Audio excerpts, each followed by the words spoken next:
Today's show is sponsored by the ABV Barrel Shop. The ABV Barrel Shop is located in the St. Louis metro community of Arnold, Missouri. The ABV Barrel Shop is focused on one thing, single barrels. Best of all, you can try before you buy.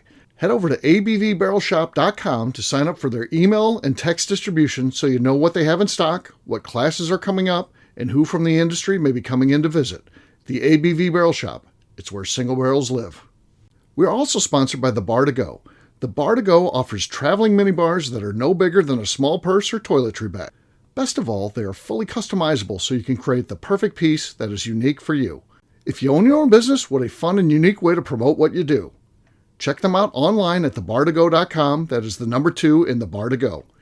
If you have wholesale questions, call my friend Isabel Clark at 504-481-1297. Finally, we are sponsored by the Neely Family Distillery. NFD is a family-owned business that keeps ringing up awards in the spirits world. Head to Sparta, Kentucky to experience the family history, award-winning spirits, and meet the Neely family. Check them out online at neelyfamilydistillery.com. Now, on to the show. Let's drink!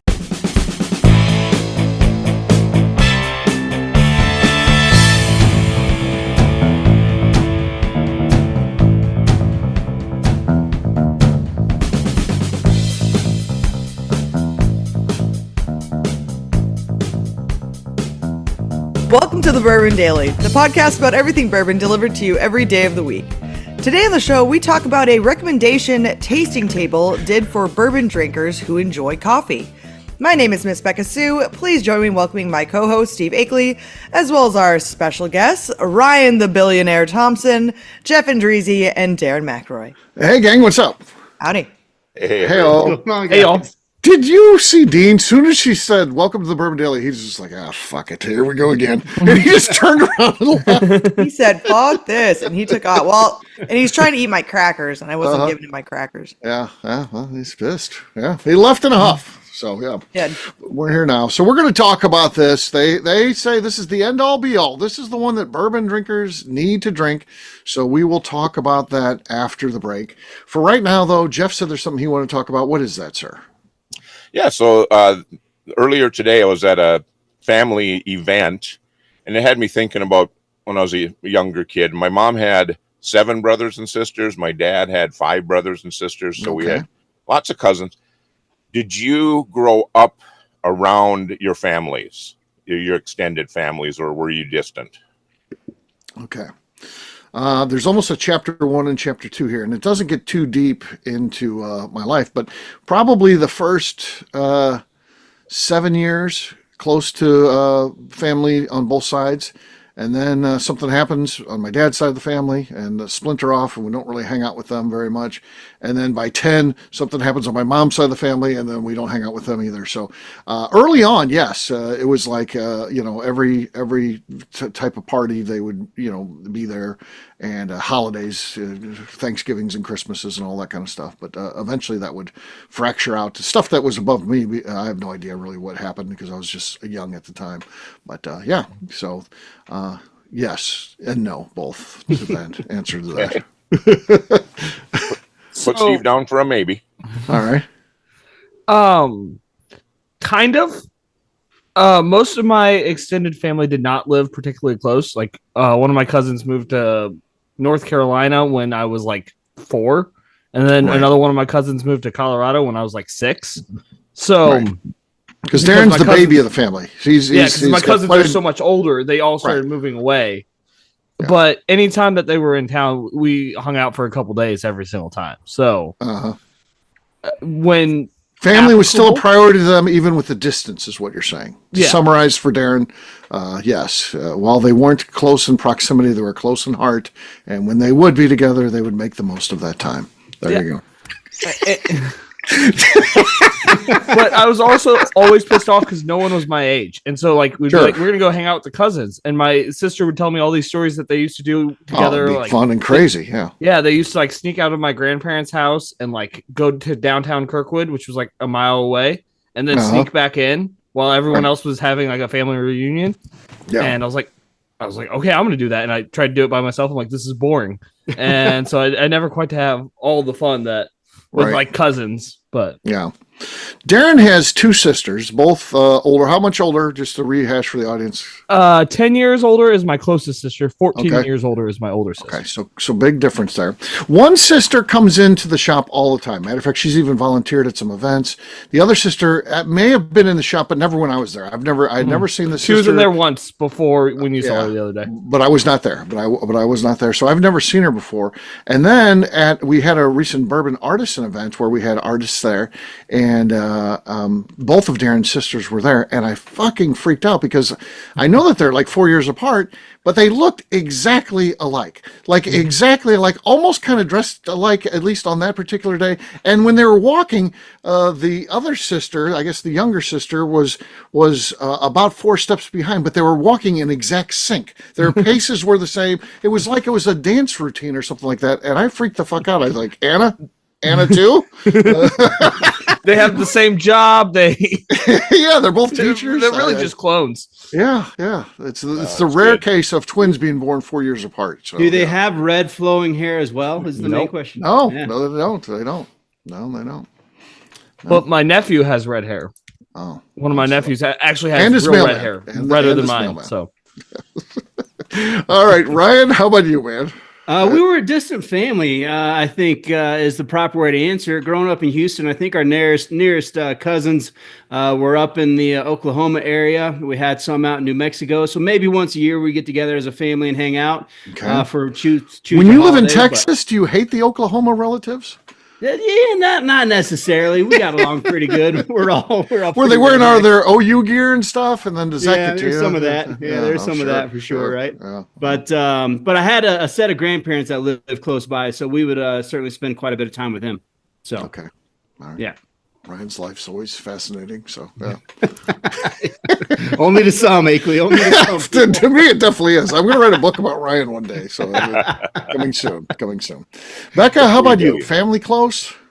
Immediate family obviously is close. But and I have actually a very large family. Right. Like my mom's sister had, I think, like 8 kids. Mm-hmm. Well, like it's kind of weird. So like that's my only aunt that.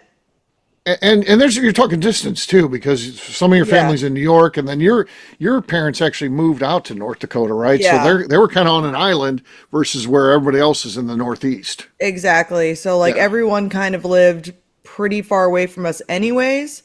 Right. Especially on like my dad's side. Like the family on my dad's side is like super large, like there's just cousins everywhere over like in New York from like my dad's side.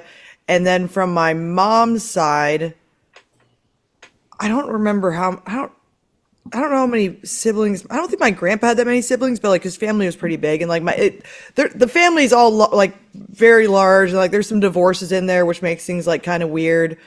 And like I said, my aunt had like 8 kids, and they all had a shit ton of kids. But I really don't know almost any of them. Like there's a few of them that I've met throughout the years. And really there's only one cousin who like I don't even have any of their phone numbers. I don't have a single cousin's phone number. But there's really only like maybe 1 or 2 cousins, I guess, that I would actually like message to like tell. Like I didn't tell anyone like, oh, I got married. Like we don't talk to each other. Like the most we've talked to each other is like us being like, hey, grandpa's about to die. Yeah, something like that. That was, none of them came to his funeral. I don't know. And like on the other side, my dad's side of things, there's one cousin that I talked to from that side, really. Honestly, there's only one that I actually know. Like a few of them I'm friends with on Facebook, but just the one. And he's really cool. He's he's a wine sommelier, and no, there you go. I think Patrick's fantastic. We just don't just like sit and chat, but he's the only cousin that I've actually like talked to about things other than family stuff ever. Yeah. Honestly. It's like one time at the shop, Darren had a customer come in and said they were Steve's cousin. And I'm like, shit, I don't even know all my cousins. I don't even know their names. I don't know their names even. So it was never a thing for us. Like we Right. don't like have like family reunions. Like we don't do any of that shit. Like it's just not. It's not our thing. Like, and it's not even just our thing. It's not like anyone in our family's thing, as far as I can tell. Like, just no one does that. So we don't. I don't know. It's like, yeah. I mean, we're related. We don't want to marry each other, but right. that's extent. Yeah. All right, Jeff. You asked the question. How about you, man? Yeah, so we central Minnesota. Both my mother and father. They grew up about 45 minutes apart, so their families were mostly around there. That's a lot of people. What do they do at like so- Thanksgiving and stuff? What does Yeah. that look like? So when I was younger, we would travel back to see all of them. Uh-huh. And we all the cousins, we all get along. I'm the oldest cousin on both sides. Really? I have Look at you. I have an aunt on my dad's side that's 3 years older, so she was my closest relative. We were great friends. But we moved up to northern Minnesota. It was only 4 hours. I mean, I'll do 4 hours on a day trip sometimes. Sure. Today, but back then it was like we might as well have moved to Siberia because we didn't see much of the family. We'd go down to the grandparents once or twice a year, and it was almost always somewhat of a family reunion, but not a formal family reunion, just the immediate family, brothers and sisters Right. and cousins. And so we got to see them, but it was weird only being 4 hours because it seemed like a lot further. It's like horse and buggy, everyone must have thought, because we just didn't see a lot of people. But Yeah. it was interesting, and we're still close. I mean, when we see each other, we're all friendly, but kind of like Beka, mostly Facebook friends. And I do know my cousins, and most Okay. of us get along. There's maybe one on one side that's kind of estranged himself to the rest of us, but other than that, Other than that, Good. it's good, huh? yeah, it's all good. It's all good. There you go. On that note, guess what, gang? It's time to drink. What is everyone drinking? Let's start with the billionaire. He's reaching for something anyway. Let's see what he's got. Well, this is quite appropriate for the topic of the show here. And so I don't often pull this bottle down unless there's some friends in town and we need a little hair of the dog. But, I'm going to bring it out tonight. It's the old Drunken Bean, a classic coffee whiskey Oh. with a pretty cowgirl on the front of it. Whoa. Is that someone you used to date or something? I don't think I dated her. Nope. Okay. Fair enough. No, nothing. Wow. Swing and a miss. Wow.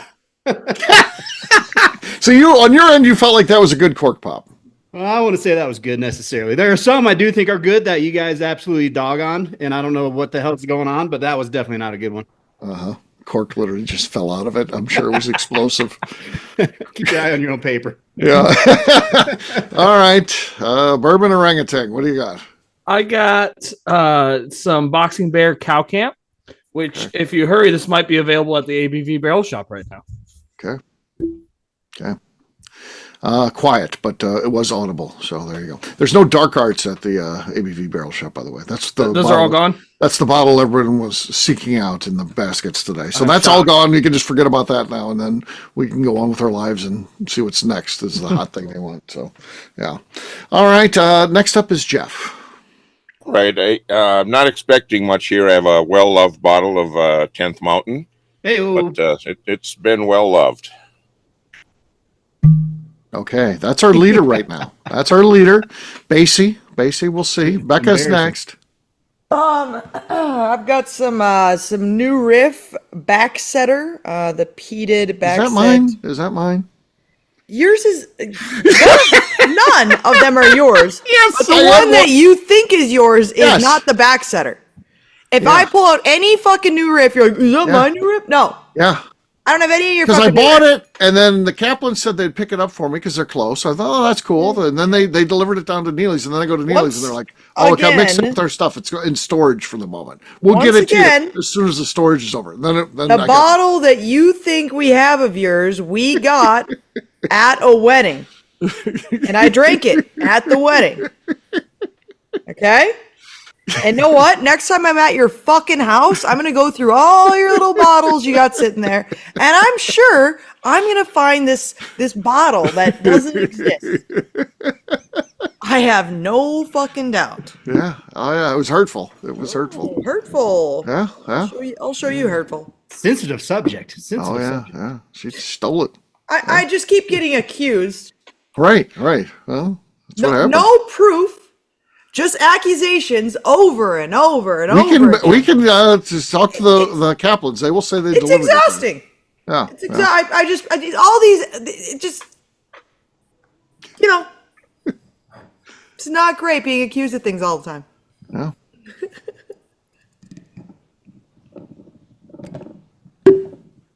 Wow, suspense. That was a lot of work. It was good enough to take the lead, though. That's the sad thing about what's going on the show right now. That should not be our lead, but it is, and it could win. We'll see. I've got Brothers Bond here. This is the regenerative grain one.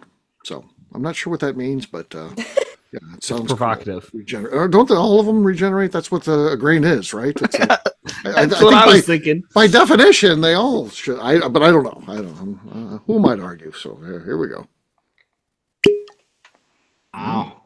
Show off. Yeah. Ryan, what do you think? We're going to throw it to a judge. It's close, I think. Hands down, Akeley. That's you. Come on. Oh, boom. There you go. Down. There you go. Sorry, Wow. Cheers. Cheers. Cheers. All right. All right. We'll take a quick break. And then when we come back, the moment you've been waiting for. You guys are all bourbon drinkers. We know that. Probably many of you are coffee drinkers. It only makes sense that the X number of percentage of the audience will drink coffee. We're going to tell you the one you should be drinking, at least according to Tasting Table. We'll do that in just a few.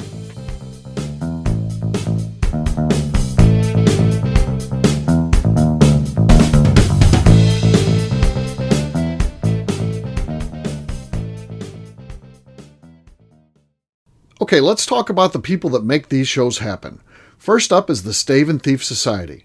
Via their in-person class at Moonshine University in Louisville, Kentucky, the Stave and Thief Society is the place where you, a bourbon enthusiast, can expand your knowledge and emerge an executive bourbon steward. In 2017, I completed my executive bourbon steward certification.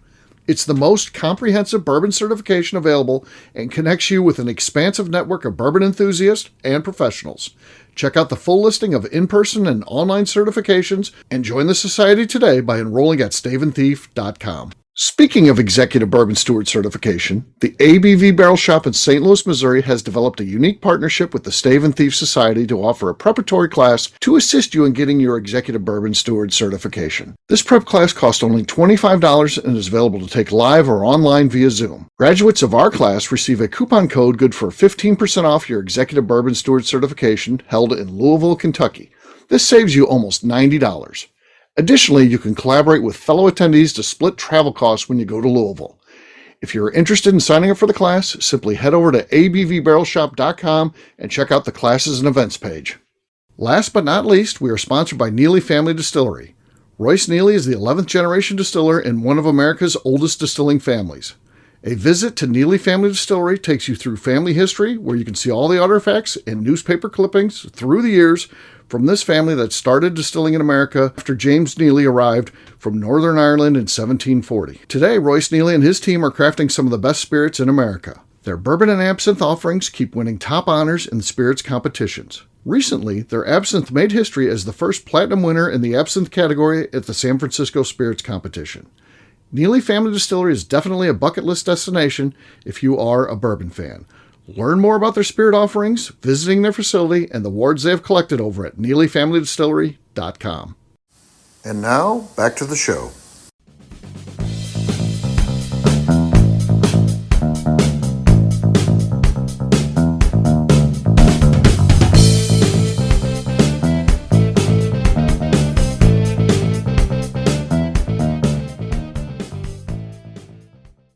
All right, great job today, gang. Fardians, we'll have a brand new show for you tomorrow. We'll be mailing again, once again. Take care, everybody. See ya. Happy Festivus. Bye, guys. Happy Festivus. Yeah, happy Festivus.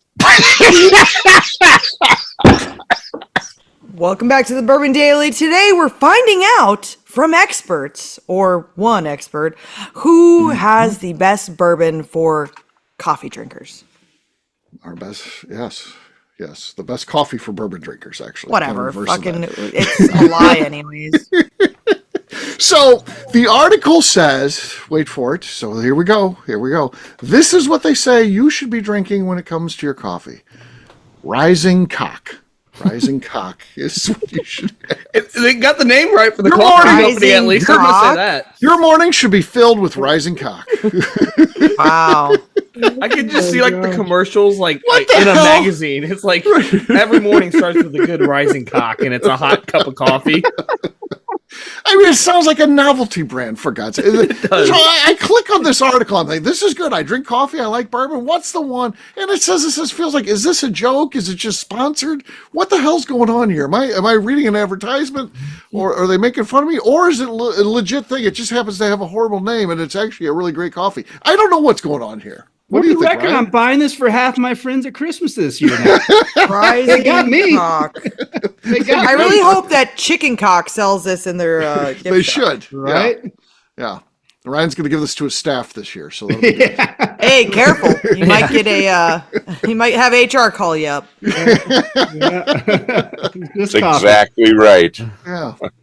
I mean, so I assume they've got a website, you can order it, but it seems like, number one, it should be something that's, accessible, and that doesn't sound like something that's available at your local grocery store. So you're going to have to get it online, which, okay, you can say that's fine. This is that good of a coffee. But the one we should get if we're bourbon drinkers is Rising Cock. Seriously, what do you guys think about this? So I think my biggest issue with it is not actually the name. Okay. I think Sure. I don't like the simple math equation that this person did for their. It seems like Math mad. equation.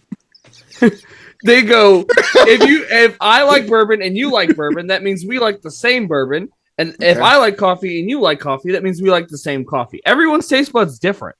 He just was like, oh, this is the one I like, or this is the one that's paying. There's me. no I'm gonna huge write this study on. here is what you're saying is the Yeah. issue. That was my issue as well, Darren. That you usually see a list, Yeah, Right. and then It's you get a little one item. variety. Right. It was one thing. This is the brand you need to go find somewhere. Right. Yeah. Like, I know I prefer African coffees just because they're a little bit fruitier, and I have friends that don't like African coffee. Like, it is a whole different ballgame. Like, there's so many different flavors out there. I don't think you can just be like, this one is nice. Now, I could understand if he was like, "Ooh, that's a funny name. I should try and write an article about this." And this was the best he could come up with. But Well, Still. they were paid to write this article. They have to be. This has to be basically just an average. Like, you see the stuff. I don't know if you guys watch your local news, but you can tell when it's something that they're getting paid to act like it's news or something like that. They're like, Hamburger Helper's got a new flavor. Can you believe that? Like, really? That's a news story here? No, they were paid to say that. So this has the feel of one of those things. I would There's guess. 31 brands that they've recommended. 31. I mean, come on. Of coffee or of. Yes. Okay, well. so, like, well, on this the one same is- website, they have a bunch of different. Oh, if you like this, you're gonna like this one. Well, it just has why Rising Cock is our favorite. Oh, so they're saying they tested 31 brands and Rising Cock. They love, Yeah. this is why they love Rising Cock. Yeah. Well, again, it's one person though. It's not really much of a study. That's getting paid very well, it looks like, by 31 different brands. Wow. Yeah, Rising Cock. Well, that's maybe, whiskey and coffee is a good combination. It's kind of like peanut butter and jelly. They'll go hand in hand. Everyone likes a good whiskey and coffee every now and again, right? So, I think so. I mean, Yeah, I no just doubt. feel like it could be literally any coffee. Just exactly, right? Right. Beka Sue. Yes. As long as it's not like instant coffee. Hmm? But Well, even instant coffee tastes pretty good with bourbon. if the bourbon, you get the bourbon right, the rest of it will all fall in place. I feel Yeah. so. Yeah, no doubt. Yeah. So that's the key So, there. so this article was just a freaking dud. There's just no doubt about it. So, like, so you're going through. Let's talk fast food coffee. Do you have a favorite place you drive through and overpay for coffee?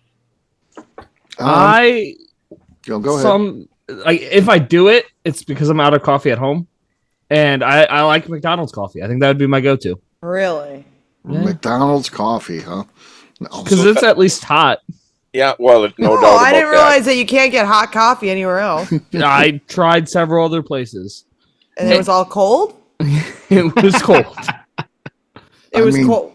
Also, McDonald's is at the end of the street. Like, I can get there a lot easier. Convenience, so it's convenient. makes sense. Yeah, Yes. convenience. I'm glad you said that, Darren, because McDonald's is the one I avoid like the plague. There's something about the smell that I can't get past that, and that's the one I can't. Okay. Bring myself One that drives me crazy that's very popular nationally is Dunkin' Donuts, and I don't think their coffee's good. I think it's disgusting. It's I hate weak, Dunkin'. and yeah, it's not good at all.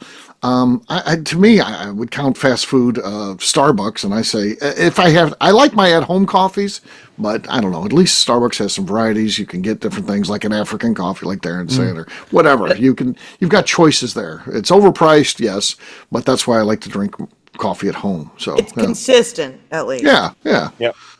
And like, I like going to Cowdy's coffee shop. I wasn't thinking of that as fast food because it actually takes forever to get a cup of coffee. So, but they always have fun, different types of coffee. But yeah, Starbucks is actually fast food.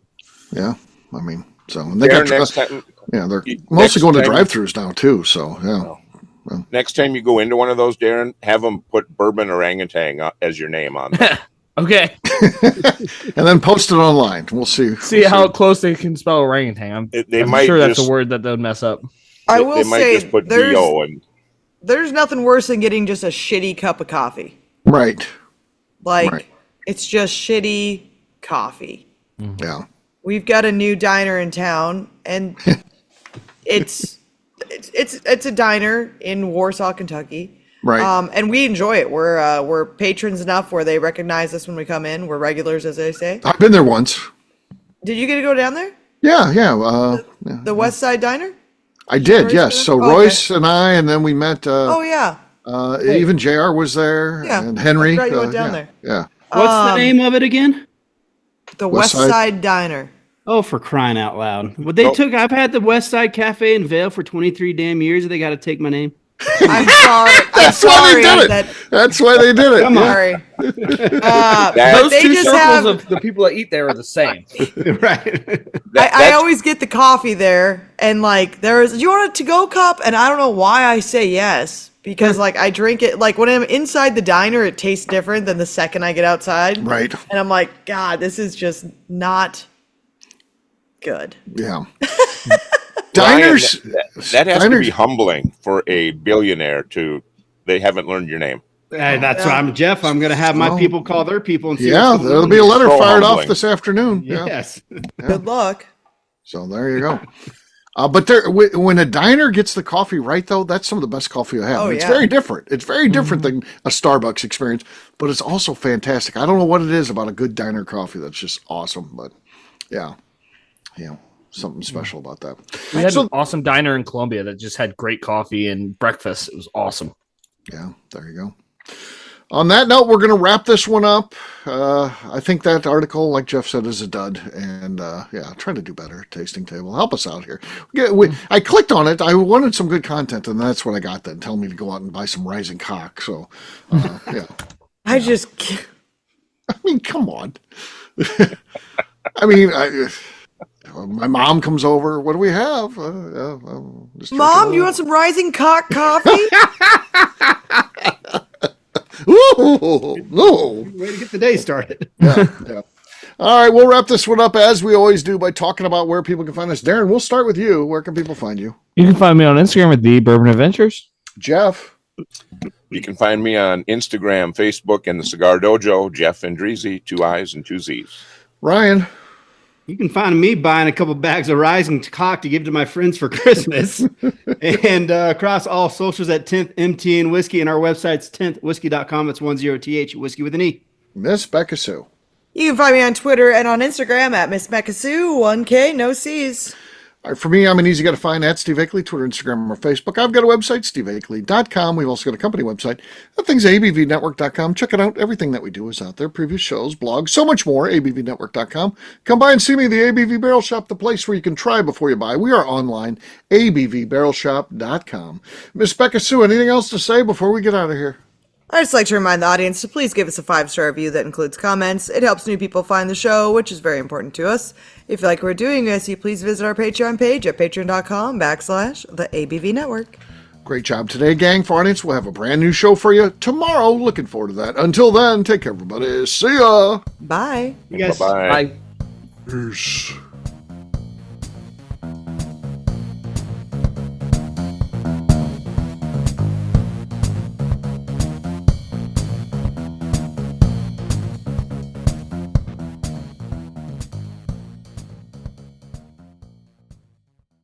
Before we let you go, let's talk about one last thing. The ABV Barrel Shop in the St. Louis community of Arnold, Missouri. The ABV Barrel Shop is focused on a couple of things. First of all, single barrels.